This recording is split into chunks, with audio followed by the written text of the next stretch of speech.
Hey, BassGeek here, and I've got something amazing to show you.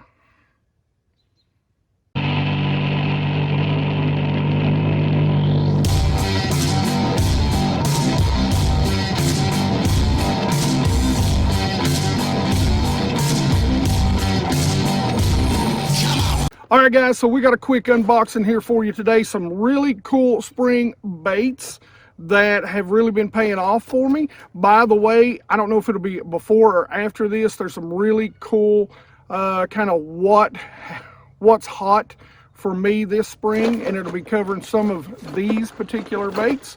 As a matter of fact, this is an order from Tackle Warehouse to kind of replenish and pick up a few more things that have always done real well for me.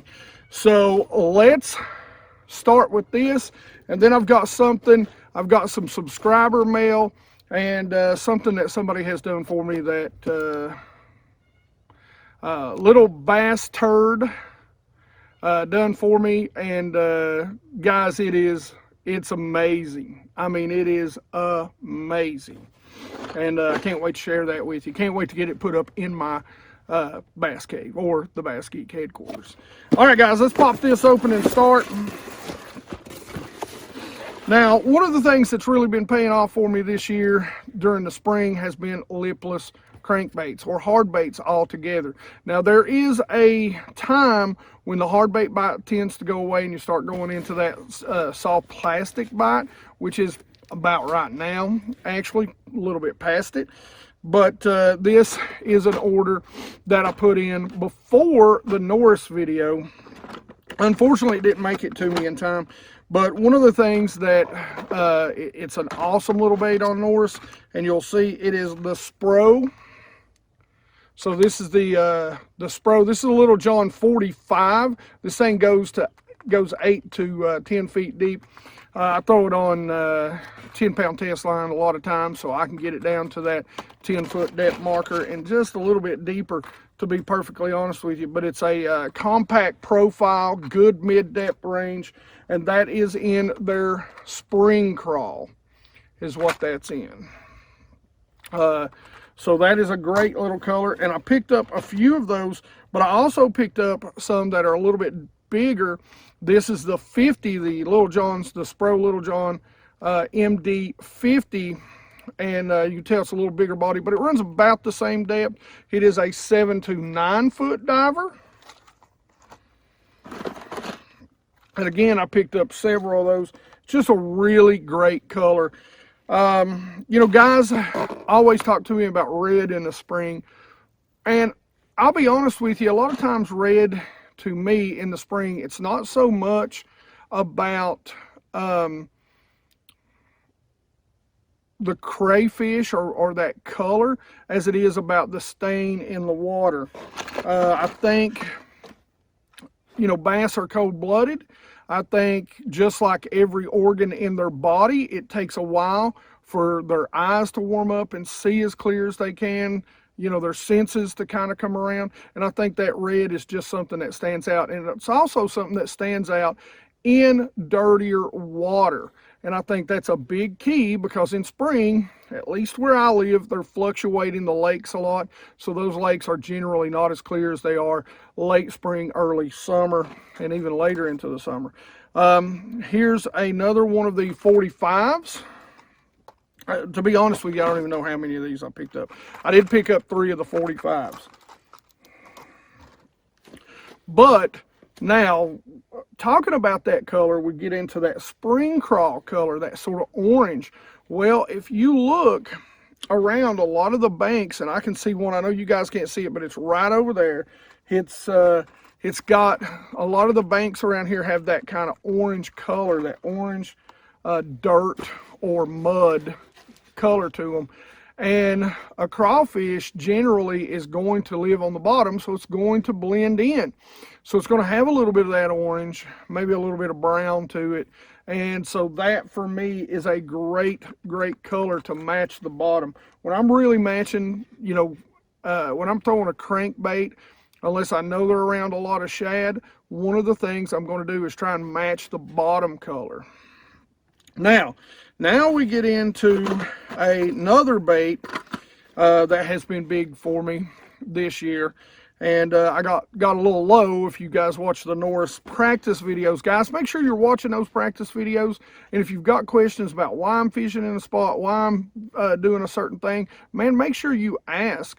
I'll give you a full breakdown, and I try to give you the full breakdown of why I'm fishing those spots throughout the video. But if I don't, ask me about them. I'm more than happy to explain to you why I'm targeting certain areas to try and eliminate those areas during tournament practice.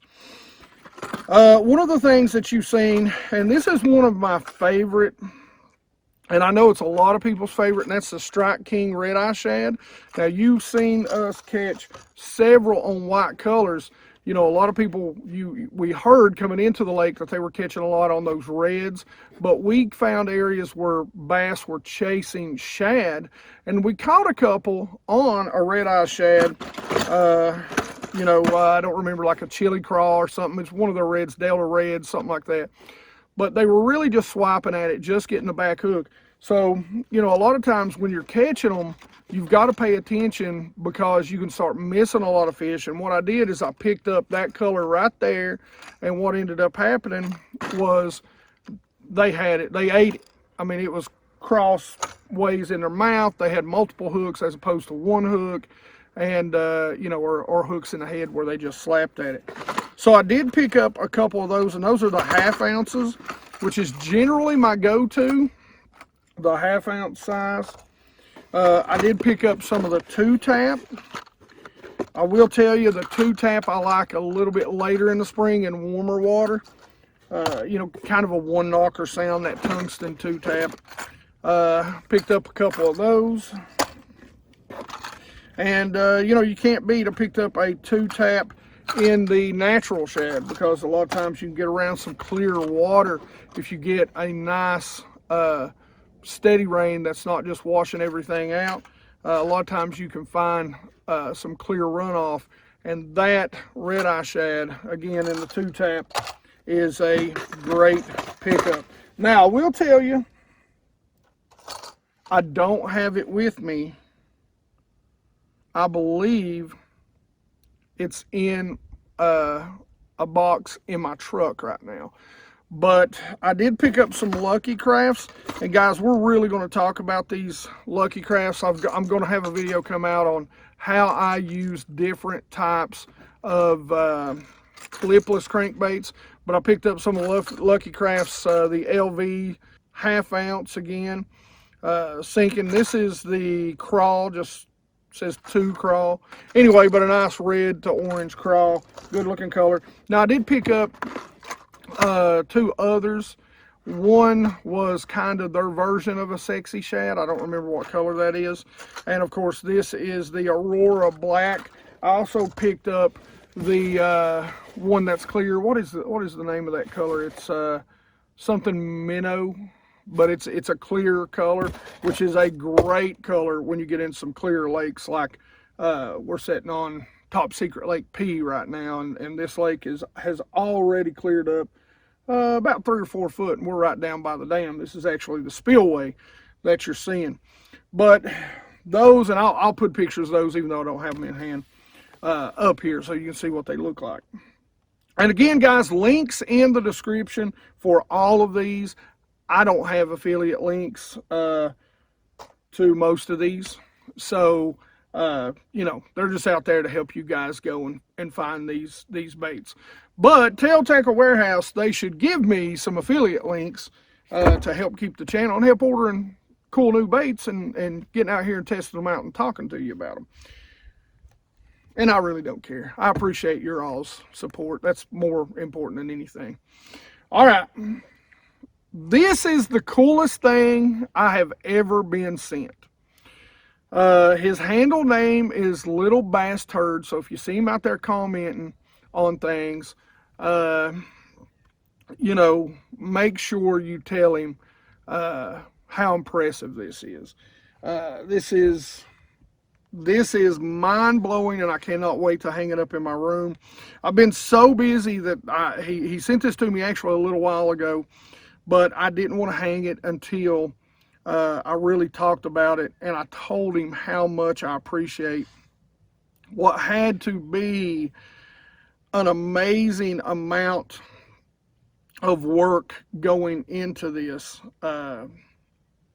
It's just incredible. And we're going to hang it up over the doorway coming in. I wanted to hang it up over the doorway like in the hallway, so when people come in they knew it was BassGeek headquarters, but this deserves to be on camera as much as I can get it on camera, guys. This thing is beautiful. It's amazing. I can't say how much I appreciate that, the work that's went into it.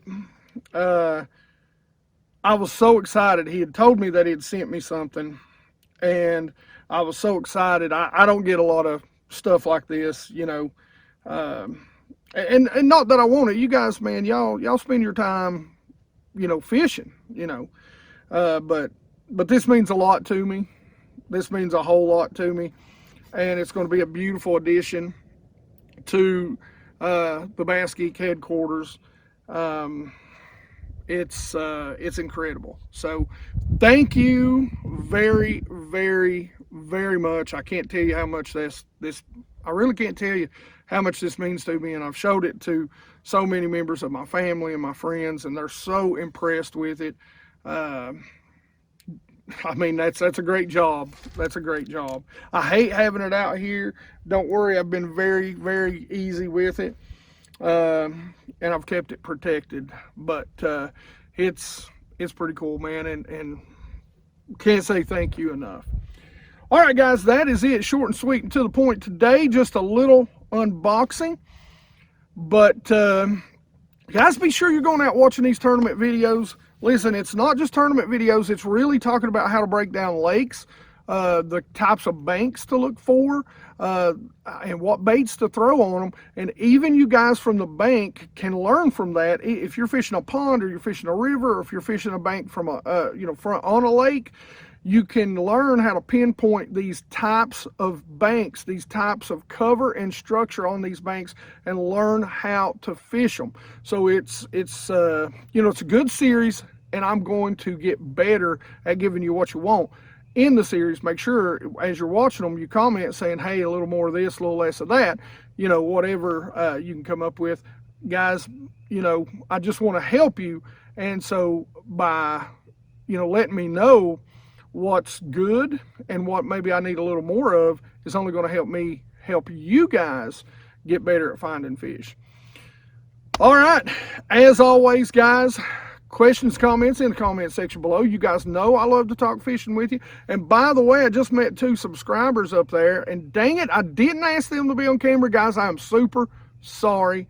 I've just got so much to do, it just slipped my mind, and they were having wheel trouble on one of their trucks. Hope they got that fixed, got home okay. But as always, holler at me on the boat ramp, and if I don't ask you, daggone it, remind me, say, hey, let me be on your channel. I want you to be on my channel. This channel is about you guys. So again, I apologize to you 2 gentlemen. Like it if you like it. Don't forget to subscribe. Make sure you ring my bell so you get the notifications when these videos come out. You guys' support means more to me than any company or any product out there that we can ever talk about that wants to support me. Without you guys, I am nowhere, nothing, no one. This is your channel. I say it all the time, and that's why I always say, you guys rock.